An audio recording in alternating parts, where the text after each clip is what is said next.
네, 안녕하세요. 36회 공인중개사 준비하시는 분들을 위해서 제가 공부하면서 알게 된 팁들을 좀 알려드리려고 합니다. 저 방문각 이제 김백중 선생님의 이제 강의를 듣고 또 참고해서 제가 익혔던 부분들을 좀 제 나름대로 한번 알려드려 보겠습니다. 자, 이 P가 그래프를 이제 수요와 공급, 학개론에서 이제 수요와 공급이 많이 나오는데 이렇게 똑바로 서 있는 게 이제 가격이고요. 누워 있는 게 이제 양입니다. 그리고 이렇게 돼 있는 게 이제 수요고 이렇게 돼 있는 게 공급입니다. 그러니까 오른쪽 오른쪽 하늘을 오른쪽 하늘을 향해 있는 거. 그러니까 끝부분이 오른쪽 하늘을 향해 있으면 공급이고 왼쪽 하늘로 치솟아 오르면 이제 수요겠죠. 자, 그러면 수요가 증가했다. 수요가 감소했다. 그럼 증가한다는 거는 요걸 이렇게 잡고 오른쪽으로만 끌어당기면 됩니다. 그러니까 어떻게 되냐면 오른쪽으로 잡고 끌어당기면 이 상태 그대로 이렇게 간다는 거죠. 그럼 이 균형점이 이쪽에서 왼쪽에서 오른쪽으로 갔으니까 가격은 그러니까 위로 올라가는 건 가격인데 가격은 증가했고 거래량도 증가했습니다. 그러면은 공급은 가만히 있고 수요가 증가하면 오른쪽으로 끌어당기니까 가격도 증가하고 거래량도 증가했다. 그러니까 수요가 증가하면 가격도 증가하고 거래량도 증가한다. 예제를 몇 가지 한번 해보겠습니다. 이제 수요가 증가했을 때, 자, 이게 수요죠. 이게 공급이고요. 그러면 수요가 증가한다. 그러면 수요가 증가한다니까 오른쪽으로 끌어당기면 되죠. 그러면 가격이 증가했고 거래량이 증가했습니다. 공급이 감소했을 때, 자, 이게 수요고 공급인데, 자, 공급이 감소한다. 그러면 왼쪽으로 끌어당기는 거죠. 공급을 붙잡고 왼쪽으로 끌어당기니까, 자, 어떻게 됐죠? 가격은 올라갔는데 거래량은 왼쪽으로 갔으니까 거래량은 감소한 거죠. 가격이 오르고 거래량은 감소한다. 자, 그러면 수요도 증가했고 수요는 증가하고 공급은 감소했다. 자, 일단 공급을 그리고, 자, 수요는 오른쪽으로 갔어요. 그럼 공급은 왼쪽으로 가야겠죠? 공급은 왼쪽으로 갔어요. 자, 똑같이 그려야 되죠. 수요 증가한 양과 공급이 감소한 양이 똑같다라고 가정했을 때, 자, 가격은 올라갔어요. 가격은 올라갔는데 거래량은 변화가 없습니다. 그러니까 거래량 불변. 가격은 상승, 거래량은 불변. 자, 그러면 수요 증가와 공급 증가가 똑같다. 자, 수요 증가와 공급 증가가 똑같다. 그럼 수요 증가했으니까 수요를 증가한 거를 여러 개 그리고 또 공급이 증가한 거를 여러 개를 그립니다. 그러면, 자, 거래량은 확실히 오른쪽으로 갔으니까 거래량은 증가했는데 가격은 알 수가 없습니다. 가격 불변. 그러니까 가격은 불변하고 거래량은 증가했다. 자, 수요 감소가 공급 감소보다 작다. 그러니까 공급 감소가 크다라는 거죠. 그러면은 공급 감소만 그려주면 됩니다. 그럼 공급을 잡고 왼쪽으로 당겨주면 공급 감소가 크니까 수요는 굳이 그릴 필요가 없습니다. 그러면은, 자, 공급이 감소하니까 가격은 오르고 거래량은 감소했다. 자, 비탄력적이라는 거는 비탄력적일수록 위로 올라가는 겁니다. 이렇게 수직의 형태. 그러니까 완전 비탄력은 완전 수직이고, 자, 비탄력적일수록, 그럼 탄력적일수록 수평인 거죠. 누워 있는 게 탄력이고 기니까 이렇게 비탄력적일수록 서 있는 거다. 자, 그러면 공급이 완전 비탄력이니까 공급이 이렇게 서 있습니다. 공급이 서 있는 상태에서, 자, 수요를 그리고 그 수요가 증가를 한 거죠. 그럼 여기서 가격이 올라갔어요. 가격은 올라갔는데 거래량은 변화가 없죠. 거래량은 불변. 자, 이렇게 되는 겁니다. 요 정도까지만 하고 문제를 풀면 문제를 잘 풀 수 있을 것 같습니다. 예제 문제를 한번 더 보겠습니다. 자, 옛날 문제긴 한데 여기 방문각 기본서를 좀 참고했습니다. 문제만 기존에 나와 있는 25회 기출 문제만 가지고 한번 설명을 해보겠습니다. 자, 여기서 보시면 공급이 불변입니다. 그러면 수요, 공급을 그려주고 공급이 불변이니까 이거는 이제 가만히 있는 거죠. 이 상태에서 수요가 감소했다. 그럼 감소를 그리면, 자, 가격은 하락했죠. 근데 균형 가격이 상승했다고 하니까 이제 틀린 겁니다. 이게 틀린 거. 그러니까 틀린 것을 고르는데 1번이 이제 정답인 거죠. 균형 거래량은 감소하는 게 맞죠. 근데 가격이 상승하지 않는다. 가격이 하락했다.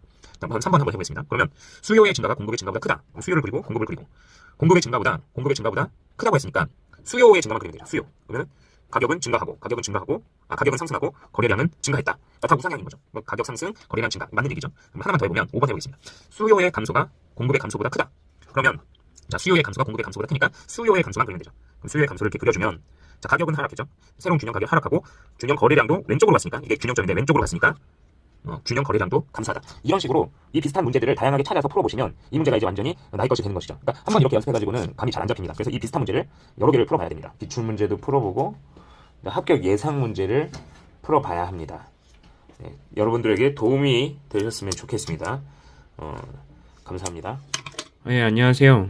36회 공인중개사 준비하시는 분들, 네, 반갑습니다.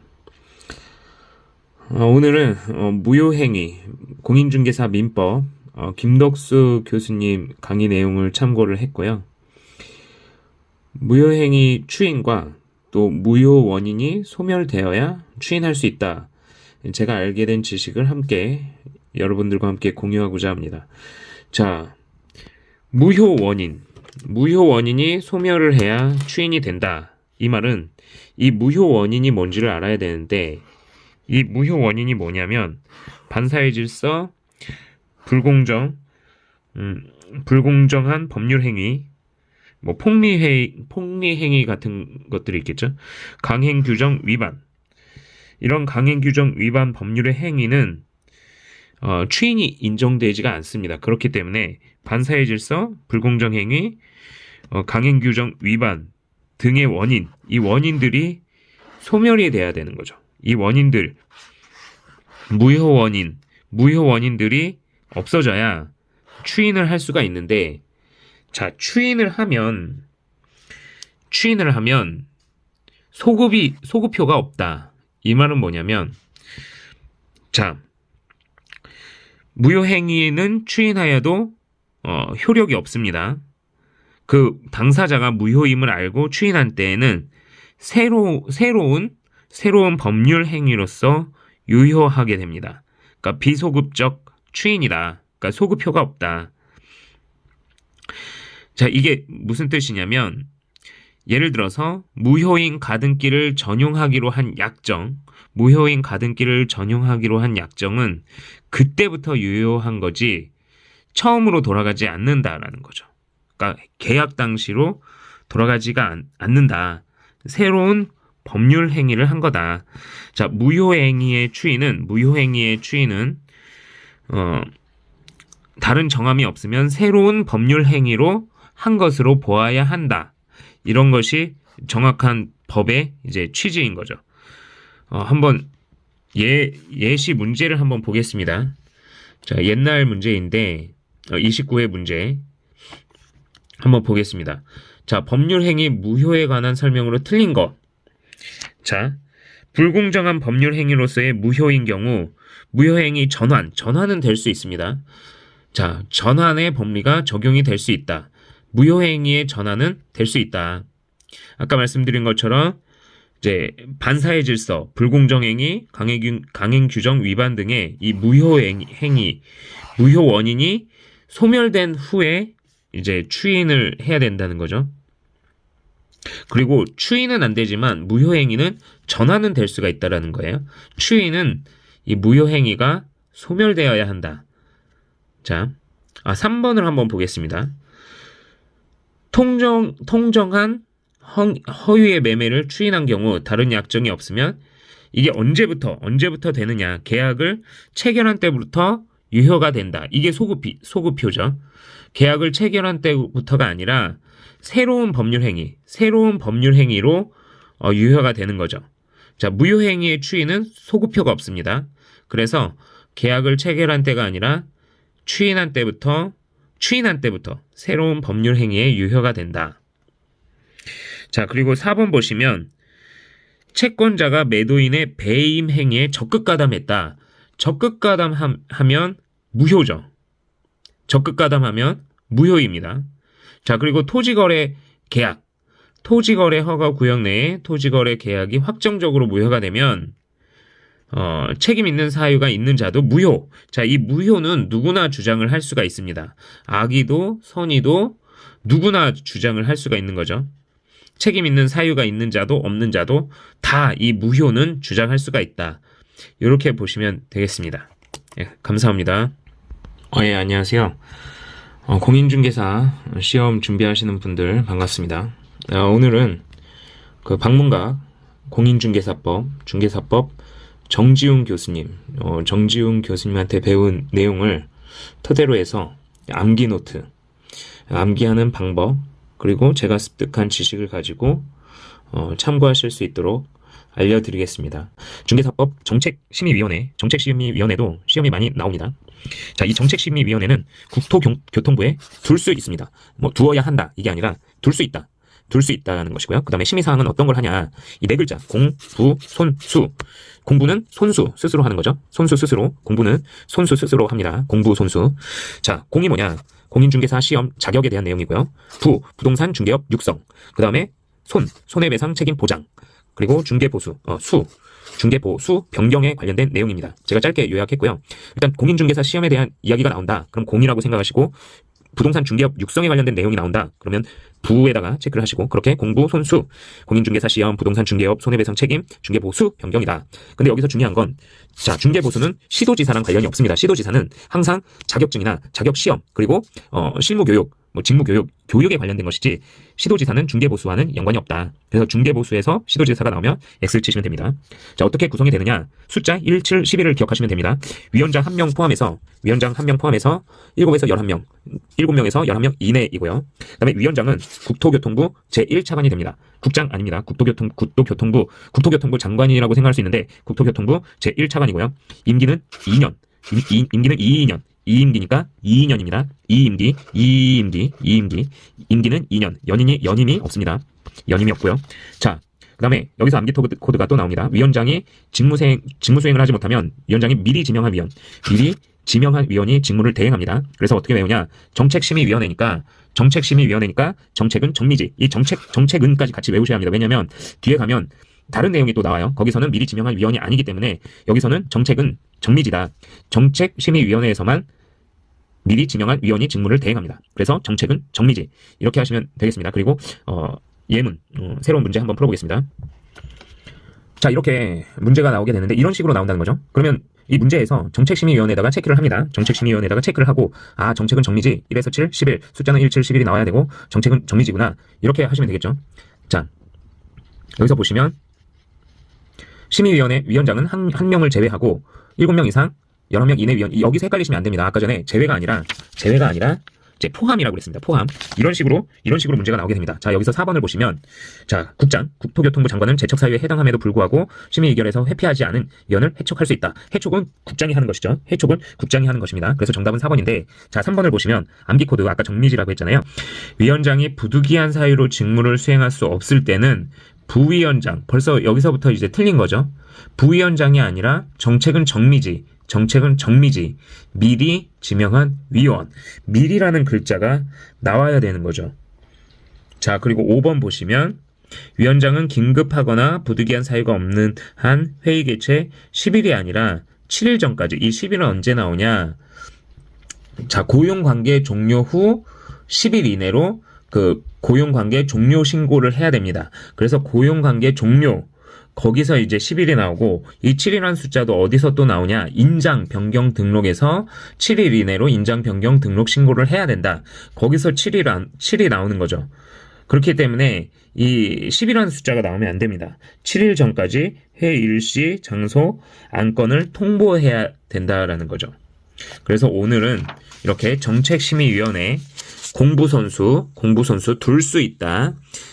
중개보수랑 시도지사 관련 없다. 구성에서 숫자 1, 7, 11 국토교통부 제1차관이 위원장이고요. 자, 임기는 2년, 연임 안 되고요. 위원장이 직무수행을 못하면 위원장이 미리 지명한 위원이 직무를 대행한다. 정책은 정미지. 이렇게 암기하시면 되겠습니다. 감사합니다. 안녕하세요. 36회 공인중개사 준비하시는 분들 반갑습니다. 자, 오늘은 공인중개사 방문각 공법 최성진 교수님께 배운 내용을 가지고 제가 습득하게 된 지식을 함께 공유하고자 합니다. 끝까지 지켜봐 주시고요. 참고해 주세요. 광역도시계획입니다. 이 문제도 항상 잘 나오는데요. 자, 광역도시계획. 수립권자가 중요합니다. 수립권자에서는 내가 수립이라는 거를 생각을 하고 계시면 됩니다. 같은 도다. 그러면 항상 시군. 같은 도니까 이제 좁은 지역이죠. 시군에서는 시장과 군수가 공동으로 수립을 합니다. 그러면 이제 조금 광범위한 지역이죠. 시군은 시장 군수가 공동인데 시도에 걸친다 그러면 시도지사가 이제 수립을 합니다. 근데 여기서 이제 시장 군수가 3년 이내 승인 신청을 하지 않는다. 그러면 도지사가 수립을 할 수 있다가 아니라 하여야 한다. 하여야 한답니다. 시장 군수가 3년 내 승인 신청을 하지 않으면 도지사가 수립을 하여야 합니다. 요청할 때는 수립을 할 수 있다는데 3년 내 시장 군수가 3년 내 승인 신청을 하지 않으면 도지사가 수립을 그 위에 형님이죠. 그 위에 형님이 수립을 하여야 한다. 자, 그러면 이제 요청을 할 경우 시장 군수가 요청을 하면 그 위에 형님이 도지사죠. 도지사. 시도지사. 시장 군수와 도지사가 공동으로 수립을 합니다. 시장 군수가 요청을 하면. 근데 이제 협의를 했다. 협의를 해서 요청을 하면 단독으로 할 수 있는데 누가 하냐? 그 위에 형님, 도지사가 단독으로 한다. 항상 위에 형님을 생각하면 됩니다. 시장 군수의 형님은 시도지사, 도지사의 형님은 국장, 국토교통부 장관. 그러면 시도지사가 요청을 하면 시도지사와 국장이 공동으로 수립을 할 수 있다입니다. 할 수 있다. 아까는 하여야 한다였죠. 시장 군수가 3년 내 승인 신청을 하지 않으면 도지사가 수립을 하여야 한다. 그런데 여기서 요청하면 수립을 할 수 있다. 자, 문제를 한번 보겠습니다. 자, 국토계획 및 이용에 관한 법령상 광역도시 계획에 관한 설명을 옳은 건 항상 이렇게 동그라미 체크를 해주시고요. 자, 3번을 한번 보겠습니다. 협의가 나왔습니다. 그리고 요청이 나왔습니다. 협의가 나오고 요청이 나왔습니다. 그러면 요청할 때는 아까 뭐라고 그랬죠? 요청할 때는 단독이 하나 있었어요. 협의해서 요청하면 단독이다. 이렇게 나왔죠? 협의해서 요청을 하면 단독입니다. 그러면 협의가 나오고 요청했으니까 이제 단독이 나와야 됩니다. 도지사는 시장 군수가 협의를 거쳐 요청하는 경우, 그러니까 시장 군수가 협의를 요청했으니까 누가 단독으로 하냐? 도지사가 단독으로 할 수 있는 겁니다. 시장 군수가 협의를 거쳐서 요청을 하면 그 위에 형님인 도지사가 단독으로 수립을 할 수가 있다. 자, 아까 하여야 한다가 아니라 요청을 하면 할 수 있다라고 했습니다. 공동이든 단독이든 요청을 하면 할 수 있다. 자, 할 수 있으며 이 경우에는 국장의 승인을 받지 않는다. 그렇죠. 국장의 승인을 받을 필요가 없습니다. 왜냐하면 수립은 내가 수립이기 때문입니다. 광역도시계획에서 수립은 내가 수립입니다. 누구한테 형님한테 승인을 받을 필요가 없이 수립을 하는 겁니다. 같은 도면 시장 군수, 시도에 걸치면 시도지사, 시장 군수 3년 내 승인 신청 안 하면 도지사가 수립을 하여야 한다. 그런데 요청을 하면 할 수 있다는데 시장 군수가 요청하면 그 위에 형님인 도지사와 공동으로 하고 협의 요청을 할 때는 도지사가 단독으로 할 수 있다. 이렇게 되겠습니다. 감사합니다. 네, 안녕하세요. 36회 공인중개사 시험 준비하시는 분들 반갑습니다. 자, 오늘은 공인중개사 공시법, 자, 2차 시험 내용이죠. 그 중에서 지번 부여 방법, 방문각 박윤모 선생님한테 배웠고요. 제가 알게 된 내용 공유 한번 해보겠습니다. 신규 등록과 등록 전환. 이건 같은 내용입니다. 신규와 등록은 같다라고 보시면 되고, 자, 이거를 키워드를 외워야 되는데 이게 참 헷갈릴 수가 있습니다. 그래서 저는 어떻게 외웠냐면 인접토지 본번의 부번이다. 원칙은 인접토지 본번의 부번인데 이 다음 세 가지, 예외되는 다음 세 가지는 최종 본번의 본번이다. 그러니까 본부, 원래는 본부인데 예외는 본본이다. 그러니까 예외는 본이 두 번 들어가는 거죠. 원칙은 본부예요. 자, 이 세 가지가 뭐냐? 이렇게 외울 수도 있고요. 대상 토지가 그 지번 부여 지역의 최종 지번의 토지에 인접하여 있는 경우 최종 지번, 그러니까 최종 지번을 기억하시면 되고, 그 다음에 두 번째는 대상 토지가 이미 등록된 토지와 멀리 떨어져 있어 등록된 특정 토지의 본번에 부번을 부여하는 것이 불합리한 경우, 이걸 길게 외울 수가 없으니까 멀리 떨어져 있다를 기억하시면 되고, 그 다음에 세 번째가 대상 토지가 여러 필지로 되어 있는 경우, 그렇게 해서 이제 최떨려다. 예외는 최떨려는 본본, 원칙은 본부, 신규 등록은 본부인데 예외는 본본이다. 그 예외가 최떨여이다. 이거는 외우지 않고는 풀 수가 없는 문제입니다. 자, 두 번째는 분할입니다. 분할에 따른 지번 부여인데, 자, 이거는 최종 부번 다음 순번으로 부번. 그러니까 최종 부번 다음 순번으로 부번을 부여하는 거죠. 그러면 이거는 부부입니다. 분할은 부부입니다. 부부는 분할되면 안 되겠죠. 부부는 분할되면 안 됩니다. 근데 여기서는 부부가 이제 분할되었습니다. 부부, 최종 부번, 다음 부번. 그렇게 해서 부부를 기억을 하시면 됩니다. 분할되면 안 되겠죠? 부부는 분할되면 안 되는데 분할 부부다. 분할 부부. 뭐 결혼지옥 비슷한 거죠. 분할 부부. 예외. 자, 건물이 있는 필지. 건물이 있는 필지는 분할 전 지번을 우선하여 부여합니다. 그러니까 건물을 기억하시고 건물은 분할 전 지번 우선. 그러니까 건물은 분할 전 지번 우선. 그리고 합병입니다. 합병에 따른 지번 부여 방법인데요. 자, 합병 대상 지번 중 선순위 지번을 그 지번으로 하되 본번으로 된 지번이 있으면 본번 중 선순위 지번. 그러니까 이게 문제가 어떻게 나오냐면 선순위가 최종 순위로 많이 나옵니다. 그래서 이걸 꼭 기억을 하셔야 됩니다. 이거는 꼭 기억을 하셔서 최종이 아니라 선순위다. 합병은 본번 중 선순위, 합병은 본번 중 선순위 지번을 합병 후 지번으로 부여합니다. 자, 요렇게 하시면 되고, 그 다음에 이제 축지행이 있는데 그거는 다음에 알려드리겠습니다. 자, 이걸 그림으로 한번 좀 보면, 자, 인접토지 본번에 부번이 있는 경우는 그림으로 이렇게 표시가 되고요. 그림으로 기억을 하시면 됩니다. 그 다음에 최떨려는 본번이죠. 이게 본번이죠. 그 다음에 밑에 이 숫자 뒤에 이렇게 숫자가 또 있으면 부번이고요.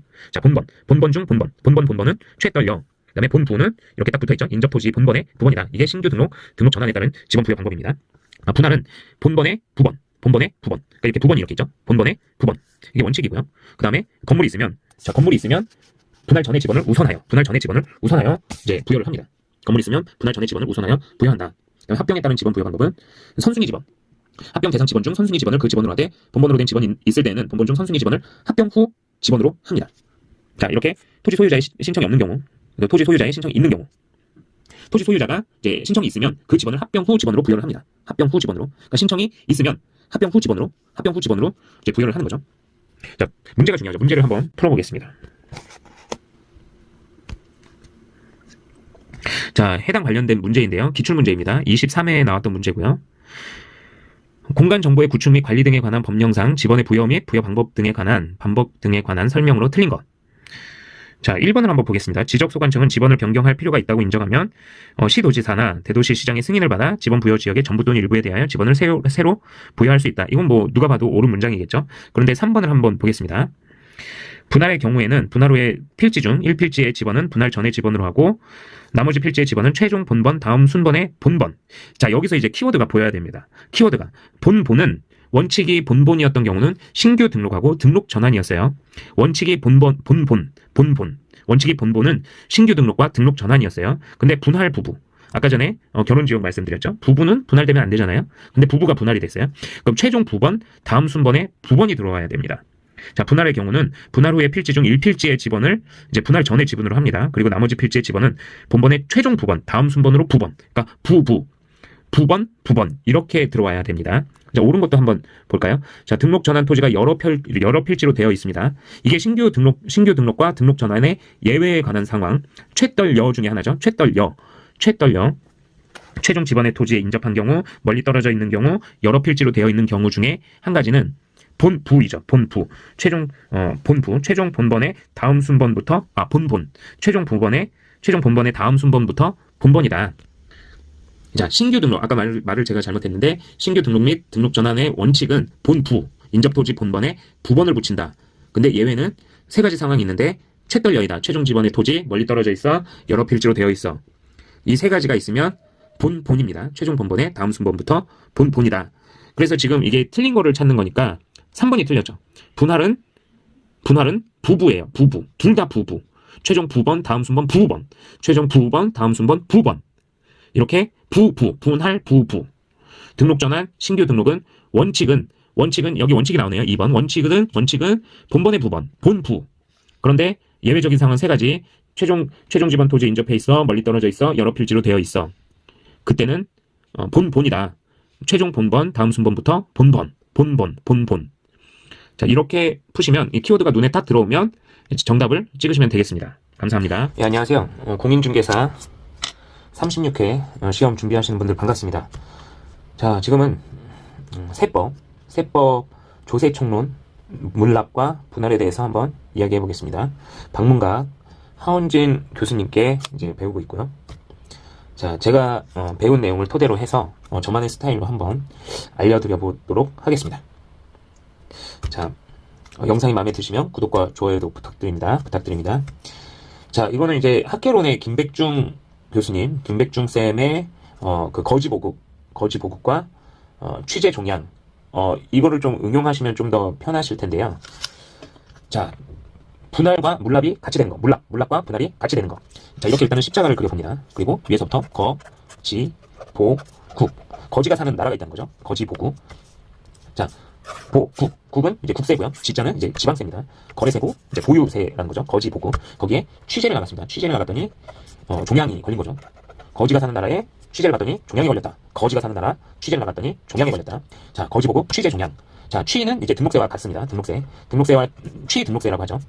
자, 취득세와 등록세. 같이 보시면 돼요. 자, 취등록세고요. 재는 재산세. 종은 종합부동산세입니다. 정확하게. 그리고 여기 따르는 부가세가 농어촌, 종농이다. 농어촌 특별세가 있다는 것도 기억하시면 좋습니다. 양은 양도세겠죠. 양도세. 여기 이제 상속세와 증여세가 포함되어 있습니다. 자, 그리고 취재, 종양. 분이고 재산세는 물분이다. 물분. 나머지는 다 분이다. 이게 무슨 뜻이냐? 분은 분납세예요.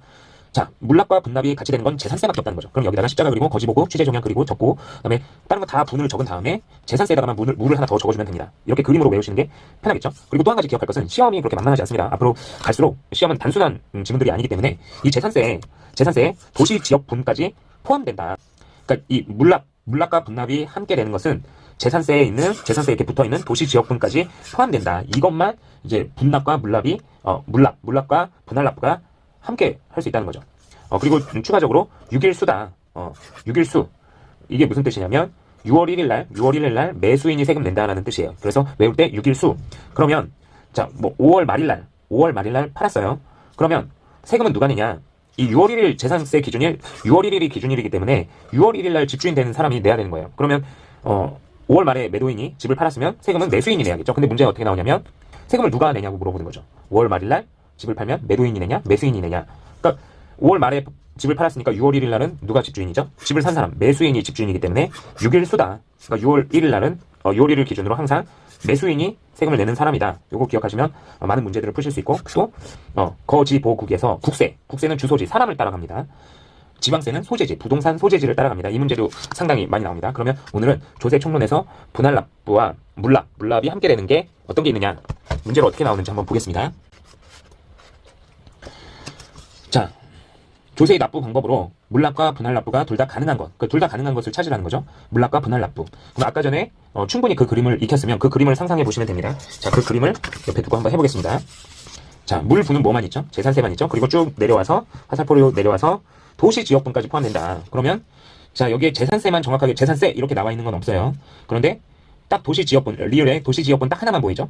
그러면 이것만 빼고 나머지는 다 분납만 가능한 거예요. 분할 납부만 가능한 거고 재산세와 재산세 도시지역분만 물납과 분할 납부 둘 다 가능한 거죠. 그래서 정답은 리을이 되겠습니다.